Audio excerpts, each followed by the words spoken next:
Alright guys, welcome back to Strong Successful Male. So for today, I'm going to go over an email that was sent from a subscriber. This is from a guy, sounds like he's in his late 20s, just graduated medical school, and he's now a doctor. And he's going to share his story about events that happened when he was back in college, when he had this girlfriend that he was with for like 3 or 4 years, pretty much all during college. Had a great time with her, inseparable, all that, lost his V card to her, as he said. But there were some issues. There were some looming issues behind the scenes. You see, this guy, although is an American, his family's from South Asia, and the girl he was dating was not. And long story short, he started to notice a problem with her, where she had met his family and all that, but for some reason, he never met her family. Almost like she was hiding him from them. And ultimately, you're going to see it starts to become an issue because of obviously her family and blah, blah, blah. And ultimately, you're going to see, just like that, as a lot of guys in these stories, he's kicked to the curb. No explanation, no reason like that. And as you can imagine, really hurt. And he almost makes some major mistakes with regards to his career because of her. But, well, you'll see this. But ultimately, guys, without revealing too much, in the end, the guy has the last laugh. Because at the end of the day, hypergamy always kicks in. But now my man here is a doctor, and that is always, I don't care where you are, top status, and also seen as a very good earner down the road once the medical bills are out of the way, or partially out of the way. But anyhow, guys, good story here is a very important lesson about female nature, hypergamy, all that, and how little reminders here about you always got to focus on your career, not the gals. But a good one to hear about a guy that was burned, but ultimately has the last laugh. So, starts off, he says, Hey SSM, I recently found your channel and want to send you my own story, since while it follows a lot of the same trends that we all see there was an extra spice of racism followed by hypergamy related to hypocrisy. Hopefully it helps a few guys in similar situations. I try to keep it short, but I suck at writing, which is why I'm in the field that I am, so feel free to cut whatever you want, blah, blah, blah. Dude, it's 3 pages long. That's nothing. I get stories that are 13 pages long sometimes, so 3 pages, no big deal. It all started out my freshman year in college. I dated a bit back before then, but never seriously and never for very long, so I was incredibly inexperienced and incredibly gullible, and I still had my V card.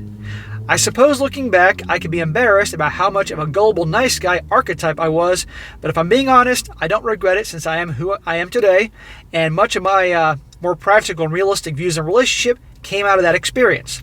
And I can say without a shadow of a doubt, I am a better man for it. Bro, no problem. We all make mistakes like this when we're younger, okay? I've said in many videos, and I'll say it again right here.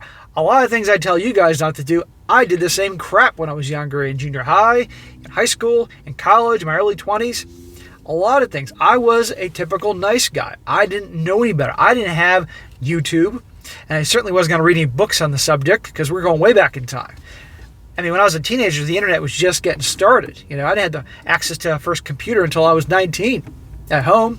So you know, all you young guys here have an advantage to learn from knuckleheads like me and others from our experiences. So don't beat yourself up. Same thing to you guys out there. We all make mistakes, but important thing is you learn from them. For me, it was a series of screw-ups that over the years opened my eyes more to reality. And finally, one day, enough bullshit, I changed forever. But it was a learning process. So don't worry about it, bro. And you learn from this, so this is good. Okay, anyhow. He says here, I met a girl through my friend group, and I was head over heels for her, probably within a week or two. A week or two? Well, sounds like the crap I used to do back then. He says, cut me some slack. I was 17 to 18 and a self-admitted idiot, so ha. Long story short, we got together and she became nearly inseparable over the last 3 to 4 years, and she basically lived in my apartment towards the end. Smack. You're in college, you shouldn't be living together. Grind, my friend, your purpose. Your grind. I know you know this, but still, for all you young guys there, don't move in with your girlfriend during college so you can save on some bills. No.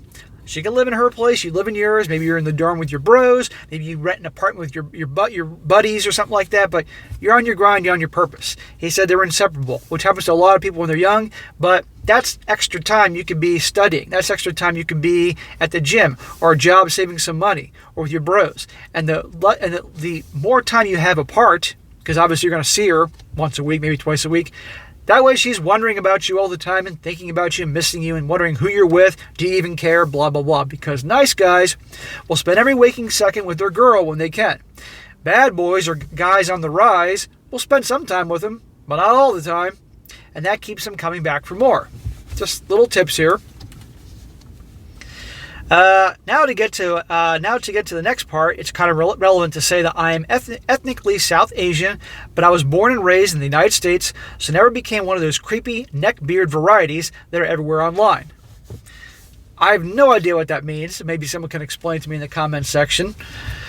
It had gotten to the point where we were talking and thinking of where we would move after graduation for her to get a job and me to finish out medical school. At this point, she met my parents multiple times and got along great. But whenever the topic of me meeting her family or her group of friends from her own ethnic group, he says here she wasn't even white, so I can't call them rednecks, came up, it would be pushed or off or shut down. By this point in my life, I had grown a little out of my initial mindset, so I started pushing and asking, what the hell? What the hell's with this situation, since for all her talk about being serious, I was still a dirty little secret to large parts of her life. So your gut was telling you something was wrong. No problem with her meeting your family and all, but you never met any of her family or close friends after 3 to 4 years. You're living together, all that. Something's up, okay? Big time. Now, there are situations where someone might be born into a family that, let's just say, is not exactly open-minded to other cultures and other people. Okay, so it takes a lot of strength to deal with that. But at the end of the day, in my opinion, as an adult, you have your own life. Okay, so if you meet someone that you have such a great thing with, but your family doesn't like them simply because of their color or religion, I say the hell with them. And I've known some people that made the mistake of going back and sticking with the family and abandoning someone that was great. And I've also known people that have, a buddy of mine, the girl he married, her father was pretty much kicked out, excommunicated from his religion because he married a woman of a different religion. And he said pretty much like, F off to the family and to that religion. So, but it's a tough thing. But regardless, if she knew this all along, she shouldn't have strung you along. That's not cool. Okay, it's absolutely not cool at all. Anyhow, it all came to a head about a semester before graduation when she dumped my ass and gave generic reasons about career or some BS. Naturally, I tried getting her back for a while, even to the point that I would have made a stupid decision to go to a worse medical school to stay together, but thank God one of my doctor mentors I had known since I was 13 literally slapped me in the back of my head like you in one of your previous videos. Yeah, good. I'm glad you had that mentor. We all guys need a good smack every now and again because we're all boneheads, particularly when it comes to the fairer sex and decisions we make. We all need that mentor to smack the stupid out of us. I'm glad you had that. Go to a worse medical school just to keep her around, the same girl that dumped you and kicked you to the curb? No way, brother. Your purpose, your grind is more important. And not to mention the fact that if you're a relationship guy, you go to medical school and you do great for yourself, you're going to have no problem attracting women being a doctor. That's not the reason you go, of course, and you got to be careful, but you get my point. The hell with her. If in 2022, she can't stand up to her, if she has a thing for you, she's in love with you, and she can't stand up to her family because they don't like you because of your color, that says everything you need to know. Yes, she could have pressure from her family and everything, and people can go back and forth on that subject, but at the end of the day, in 2022, come on. And I got to tell you guys, I got to mention this right here. I've never gotten that. I don't care what a woman looks like, what background she is. I'm attracted to women of all backgrounds. I don't care if she's white, black, Latino, Asian, Indian, from the Middle East. I don't care. If she's got a good body and a pretty face, done. If you had women walking around, they were blue or green. Like in Marvel Guardians of the Galaxy, Gamora, that green chick with the hot body, no problem. But that's just me. Anyhow, his doctor friend slapped the shit out of him. It says here, I was pretty shattered over all this and crawled into the bottle for a good month or two. Not the best reaction. Eventually, I got my shit together and went on with my life until I ran into her older brother, who I met a single time before, and he's a great guy. We got to talking, and I learned from him that basically the real reason I was dumped was that the ex was embarrassed to be seen with a brown person who are hated by her family and ethnicity. He spent a good 2 to 3 hours with me cheering me up and basically saying how shitty his entire extended friends and family circle are. Despite that, it kind of gutted me and shattered my self-confidence for a long time and drove me into the dark, seedy corners of red and black pill for a while, and it took was my race to off a good relationship. Then what the F can I do? No amount of self-improvement is going to fix that. Yeah, dude, you can have all the self-improvement in the world. You could reach a point that you are worth millions of dollars. You can be a freaking billionaire. But it doesn't matter. If you are of a certain color or race or religion or whatever background, that some people aren't going to like you no matter what. And there's nothing you can do about it. I'm being honest with you, okay? If they don't like you because of your color or religion or background, fuck them. Okay? End of story. There are people who aren't going to like me because I'm white. Okay? Fuck them. I'm not going to lose any sleep over it, and neither should you. But there'll be plenty of people that don't care. So it is what it is. But I get why you're pissed and everything like that, because you were with her for a long time and you were hurt.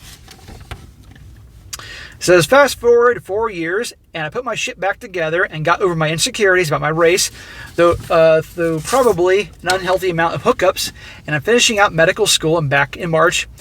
I posted about where I got my residency.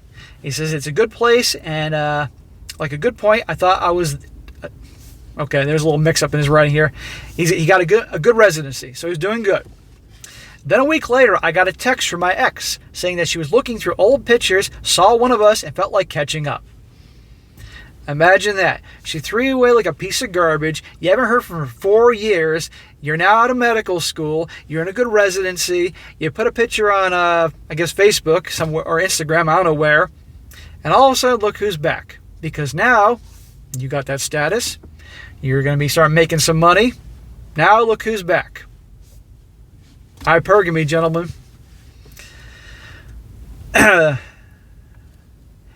And then, like a coordinated hit squad, some mutual friends of ours I stayed in contact with started dropping hints about her being single. Keep in mind this was about 3 to 4 years of total radio silence from her, and her friends never mentioned her name to me in that time. All I could think of was, I have seen my 6-year-old niece be less transparent when staring back and forth between me and an ice cream shop, silent but begging with her eyes. Needless to say, there's no way in hell that's happening to me. He says, about meeting the ex, my niece, on the other hand, has me wrapped around her little finger. It says, I don't know, I guess the social/financial benefits of snagging a doctor outweigh whatever embarrassment my race brings. You hit the nail right on the head, brother. Exactly, and I'm going to come back to that in a moment. I have no clue over how much of the carousel she rode in blah, blah, blah, but I just want to put this out there for guys like me that might have been RP'd or black-pilled by how people say the races are the bottom of the barrel for dating or whatever. It doesn't mean shit if you put your life together and stay confident. All in all, I'm incredibly burnt out and sleep deprived from my career, but I couldn't be happier focusing on my success over women, for now at the least. Keep up the good fight, SSM. Well, bro, very good that you did not respond to her. Don't give her the time of freaking day. Delete, end of story, and ignore those friends. But yeah, imagine that. Kicks you the curb just like that. Breaks your heart. And then you move on. You stay on your grind, your purpose. You finish medical school. And congratulations, brother. We need more people like you out there. And then she's back. Wants to get back together because the potential snag in a doctor with that title and that income, and obviously a greater income as you get older and more moving up in your career. All of a sudden, her family's way is not such a big deal. Well, tough shit. That ship has sailed. She can find somebody else of her own background that her family approve of. But anyhow, guys, great story here. Glad to see you at the last laugh. But now, I got to say this, bro. Now that you are in your late 20s, and now that you're a doctor, and now that you're moving up in the world, and you're going to make more money. I mean, I'm sure you have a lot of student loans, but you'll earn enough over time, and eventually it'll be worth its while. Be careful. Because now there's going to be a lot of gals that maybe would have given you the time of day when you're younger. Now they're going to be dying to snag a doctor. I'm an American. I understand American women very well. Because remember, you're in your late 20s. And so really pay attention to those women in their mid-20s up that all of a sudden are ready to settle. And if you're honest with yourself and know that you're not exactly, let's just say when you were younger, you weren't the guy that they weren't beating down doors to get with. No offense. And all of a sudden you're getting lots of attention. Be careful. Because they're dying to get their hands on a guy because they fear that number 30. 30 is the scariest number to a woman because that means if I'm not on my way to get married by 30, if I don't have a ring on my finger or I'm not serious with a guy, there's potential, then I got to go find that guy. So be very careful. And it's like if you won the lottery. Okay, you won the big jackpot prize, and it was on the news, and everybody knew about it. Can you really trust anybody that's new into your life, that wants to be your friend, or women that you'd meet and everything? You're going to be questioning left and right. You know, what is it because of me, or is it because of the money? Because everybody knows I won the lottery, a major lottery. Same thing. You need to. So any women you start getting involved with, take your time. I'm talking serious screening process. Long time of dating before you get exclusive. Long time being exclusive before you take things to the next level. Learn everything you can about her family, how she is with money, communicating, what her past is like. Fuck, I'd hire a PI because you can't be too careful nowadays. And then obviously prenup and all that if you do consider getting married one day, but just be very careful, bro. But I think this is great that you got to have the last laugh because, guys, I tell you all the time in these videos, they always come back.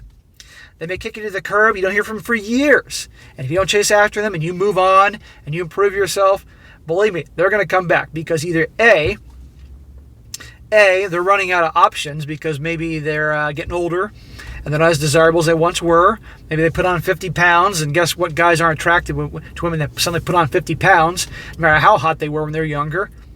Or they've seen you improve yourself and you're moving up in the world like, oh, well, now all of a sudden he's good enough for me. Be very careful, but they all come back. So you can always have the last laugh there. And it's happened to me. It's happened to me throughout my life. They come crawling back and it's like, ha ha, kiss my ass.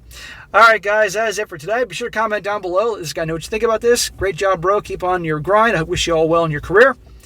And guys, you got a great story you'd like to share, by all means, email it to me, strongsuccessfulmale@gmail.com. Just give me time to get to it. I get a lot of these things in here, and I can't do them all. I mean, I could be doing 5 videos a day, and I still won't scratch the surface. So you got to bear with me, and I'll do the absolute best ones, and I'll go from there. And be sure to like the video, share with your friends, and subscribe. And I'll catch you next time.